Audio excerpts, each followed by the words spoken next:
Alhamdulillah, program Titian Barokah paket 8 gratis 1, paket ekonomis 12 hari plus taif. Jadi 8 orang yang berangkat gratis 1 orang. Paket ekonomis booking sekarang, 1 kamar isi 4 orang itu disebut quad, 1 kamar isi 3 orang disebut triple, dan 1 kamar isi 2 orang disebut double. Itu ada harga-harganya guys. Harga tersebut sudah termasuk tiket pesawat, tour leader, mutawif, handling airport, visa umroh, perlengkapan umroh, air zam-zam, city tour, Makkah dan Madinah, makan full board, dan lain-lain. Segera hubungi kita di nomor yang tercantum di sini. Segera hubungi kami agar dapat umroh yang barokah, aman dan terpercaya.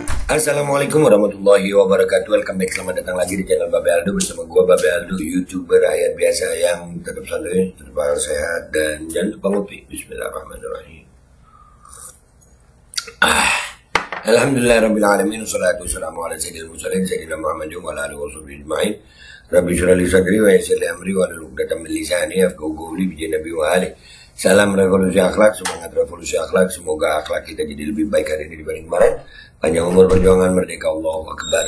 Salam sejahtera bagi seluruh rakyat Indonesia dimanapun kalian berada. Semoga kalian semuanya dalam keadaan sehat walafiat, tidak kurang suatu apapun, dan mudah-mudahan kalau ada yang sakit dari kalian itu menjadi sakit penghapus dosa, penambah pahala, sakit yang insya Allah segera disehatkan oleh Allah Subhanahu Wa Taala dalam sehat yang manfaat. Amin ya rabbal alamin. Oke guys, sebelum masuk ke konten jangan lupa kalian cek deskripsi video. Di situ ada admin untuk pembelian baju Koko Alkodi, dan juga ada link untuk pembelian parfum kamu nih, parfum Sultan harga merakyat. Ini yang bikin kita harum selama kita di Makkah dan Madinah. Dan juga buat kalian yang pengen berangkat umroh, silakan langsung cek deskripsi, ada nomor telepon di situ untuk pendaftaran umroh dan haji ya. Sudah ada paket umroh Titian Barokah 8 gratis 1, dicek sekarang. Jadi sekarang kita masuk ke konten guys. Nah, rupanya kutukan Mubahala KM 50 ini masih berlanjut. Kalian nggak percaya sih?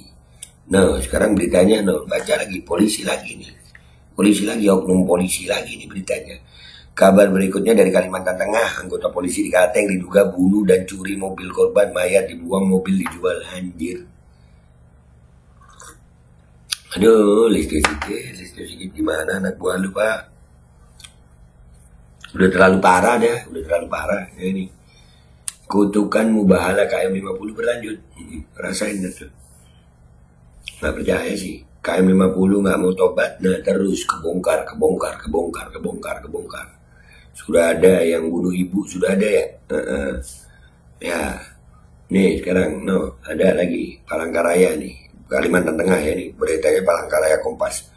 Brigadir AK, personel kepolisian Resor Kota Palangkaraya, tengah ditahan dan diperiksa lantaran diduga membunuh dan mengambil mobil milik korban. Kasus itu bermula dari temuan mayat tidak dikenal di Katingan Hilir, Kabupaten Katingan, Kalimantan Tengah, Jumat 6 Desember 2024 oleh warga. Kondisi mayat yang sudah hampir membusuk itu tergeletak di kebun sawit. Setelah ditelusuri, mayat itu diduga korban pembunuhan. Kepala Bidang Humas Polda Kalteng, Komisaris Besar Erlan Munaji menjelaskan, dari penyelidikan pelaku diduga Brigadir AK, personel polisi di Polresta Palangkaraya. Pelaku kini sedang diperiksa penyidik Polda Kalteng dan Propam Polda Kalteng. Erlan menjelaskan pembunuhan diduga terjadi pada Rabu 27 November 2024. Korban BA kala itu tengah memarkirkan mobilnya di Jalan Cilik Riwut di pinggir Jalan Trans Kalimantan. Pelaku lalu mendatangi BA dan membawa warga Banjarmasin itu keluar dari mobilnya. Pelaku lalu melakukan kekerasan hingga korban meninggal. Dia lalu mengambil dan menjual mobil korban, kata Erlan di Kota Palangkaraya, Kamis 12 Desember 2024. Binatang banget ya kelakuannya ya.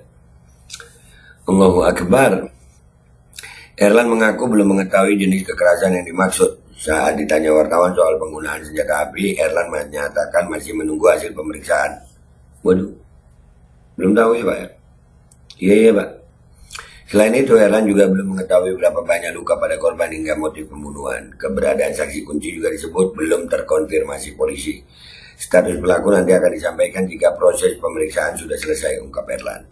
Kedepan, Erlan menegaskan polisi akan menindak tegas pelaku jika terbukti sesuai dengan aturan dan undang-undang yang berlaku. Kami berkomitmen untuk menindak tegas pelaku. Saat ini yang bersangkutan masih ditahan di rutan khusus Polda Kalteng untuk menjalani pemeriksaan, ungkap Erlan. Percaya guys? Ya percaya aja lah ya. Percaya aja dah lu ya.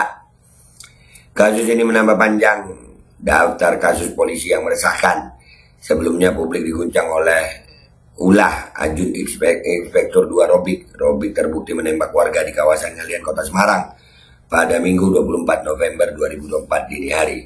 Akibatnya satu pelajar yakni Gama Rizky Nata Oktavandi 17 tahun meninggal. Selain itu 2 pelajar lainnya A 18 dan S 17 menderita luka-luka. Kepala Bidang Humas Polda Jateng Kombes Artanto mengatakan Robik ditetapkan sebagai tersangka karena melanggar pasal 351 KUHP tentang penganiayaan, pasal 338 KUHP tentang pembunuhan, serta Undang-Undang Perlindungan Anak. Robik terancam hukuman penjara 15 tahun. Menurut dosen Fakultas Hukum Universitas Katolik Sugiya Pranata Semarang, Theo Adi Negoro, lambannya suatu proses hukum di kepolisian dipengaruhi sejumlah faktor. Hal itu seperti kurangnya bukti, konflik kepentingan di internal kepolisian yang mengganggu independensi penegakan hukum, dan tidak efektifnya mekanisme koordinasi antar lembaga internal. Udah kacau dah Pak. Udah kacau dah ini kepolisian Republik Indonesia. Udah banyak kacaunya ya. Situasi yang berlarut-larut seperti ini tidak baik dan akan mencederai prinsip akuntabilitas dan supremasi hukum. Padahal negara memiliki kewajiban memastikan proses hukum berjalan adil dan transparan. Hal ini harus dijadikan bahan evaluasi bagi Polri, ungkap Theo. Ya Polri, lu mau berharap apa dari Polri kalau begini? Ada lagi. Nah inilah yang gue bilang, mubahalah KM 50 itu masih berlanjut. Kutukan mubahalah KM 50 berlanjut. Jangan tobat dulu, terus akan ada nih. Lihat aja ntar. Kita baca dulu komentar netizen ya. Yuk, let's go. Oke guys, kita udah di Twitter, kita baca komentar. Selamat Hari Hak Asasi Manusia, nangis gitu. Makan tuham anjingan. Mana nih Kapolrinya? Nggak tahu Kapolrinya kemana. Ngurusin stiker kali, stiker anti narkoba dan. Apakah namanya Agus juga? Buset, Agus lagi. Oknum tapi loba. Banyak ya loba ada. Presisi ada. Kita keluarkan.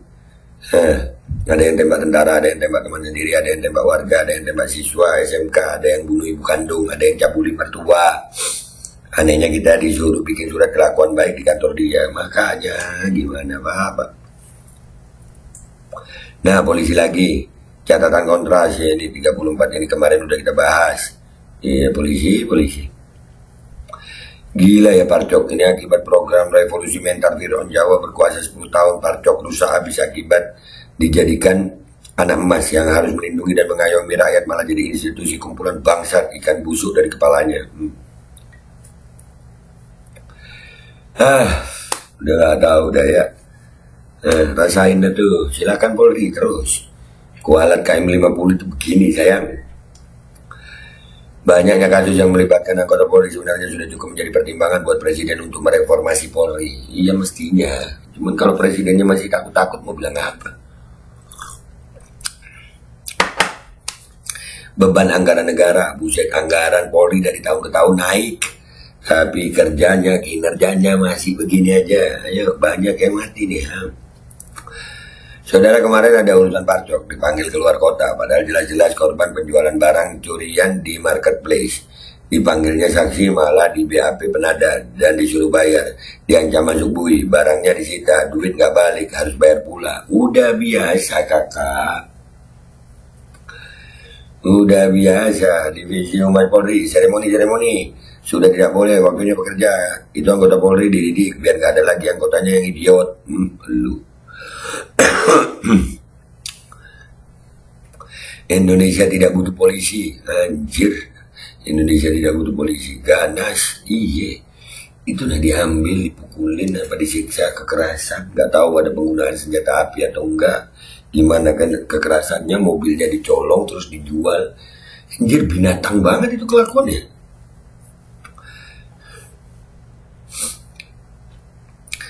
Anggaran gila-gilaan, prestasi delosor, pemeriksaan pelaksanaan belanja anggaran gak ada yang berani melakukan pemeriksaan layaknya zaman kasus simulator SIM dulu. Pasti oknum lagi nih. Penemuan mayat pria di perkebunan sawit Kalteng, oknum polisi diamankan. Ya, oknum lagi guys, oknum lagi. Astagfirullah, ada apa dengan SDM di instansi ini dari level jenderal sampai pangkat rendah selalu bermasalah? SDM atau lembaga pendidikannya yang salah? Dari mulai perekrutannya kayaknya. Dari mulai perekrutannya kayaknya sepertinya seperti itu. Listio Sigit, Arizonta, revisi Mas Polri, ditek semua pembunuh. Semoga jadi keprihatinan Bapak Prabowo. Nah, udah parah Pak, Prabowo nggak tahu nih mau bertindak apa. Banyak sekali kegoblokan perilaku pegawai polisi, bukan lagi oknum. Tapi selama ini Panglima tertinggi dan Trunojoyo tidak bertindak, kemana lagi rakyat jelantah berlindung? Iya itu, ya no. Rakyat lagi jadi korban ya. Kira-kira kronologi palsu kayak apa yang bakal keluar dari instansi tersebut, kan? Kayak geng mafia yang berseragam ya. Dah lah, nggak usah pakai sebutan oknum. Kalau mau jujur tuh oknum diadili dan dipecat. Hampir habis anggotanya. Paling sisanya tinggal yang baru pada lulus akpol. Penegak hukum merangkap menjadi penjahatnya. Iya, banyak banget mau polisi jadi penjahat ya. Gue masih nggak ngerti apa fungsi dari propam atau provos. Katanya kan mereka itu polisinya polisi, tapi kejadian kayak gini selalu terulang. Nggak ada pembinaan apa gimana ya? Nggak tahu, udah kebanyakan makan duit haram. Atau memang kutukan mubahala KM 50. Kalian nggak percaya? Terus, ini bakal akan ada terus nih kejadian oknum. Selama tidak ada tindakan terhadap KM 50. Terus itu KM 50, Kanjuruan, banyak. Kalian sebutin aja ini sampai bingung kita oknumnya yang mana. Dah gitu aja dari gue ya. Gue minta maaf kalau ada salah, sampai jumpa di konten gue berikutnya. Wabillahi taufiq wal hidayah, wassalamualaikum warahmatullahi wabarakatuh. Pak Listio, gue iklan dulu deh ya. Ya cek deskripsi ya. Jangan lupa bisa beli baju koko Al-Qodi di situ, beli parfum kamu di situ. Dan kalian juga bisa daftar umroh, dan di situ sudah ada program umroh reguler Titian Barokah 8 gratis 1. Cek deskripsi sekarang. Pak Listio, gimana Pak? Ikan busuk dari kepalanya Pak, katanya Pak. Al-Qodi kembali hadir. Baju koko kesayangan Anda kini sudah tersedia kembali. Untuk pemesanan hubungi nomor di atas. Dengan desain yang semakin modern dan bahan yang semakin nyaman. Al-Qodi siap menemani ibadah dan aktivitas sehari-hari Anda. Dapatkan koleksi terbaru Al-Qodi sekarang juga. Alhamdulillah, program Titian Barokah paket 8 gratis 1. Paket ekonomis 12 hari plus taif. Jadi 8 orang yang berangkat gratis 1 orang. Paket ekonomis booking sekarang. 1 kamar isi 4 orang itu disebut quad, 1 kamar isi 3 orang disebut triple, dan 1 kamar isi 2 orang disebut double. Itu ada harga-harganya guys. Harga tersebut sudah termasuk tiket pesawat, tour leader, mutawif, handling airport, visa umroh, perlengkapan umroh, air zam-zam, city tour, Makkah dan Madinah, makan full board, dan lain-lain. Segera hubungi kita di nomor yang tercantum di sini. Segera hubungi kami agar dapat umroh yang barokah, aman dan terpercaya.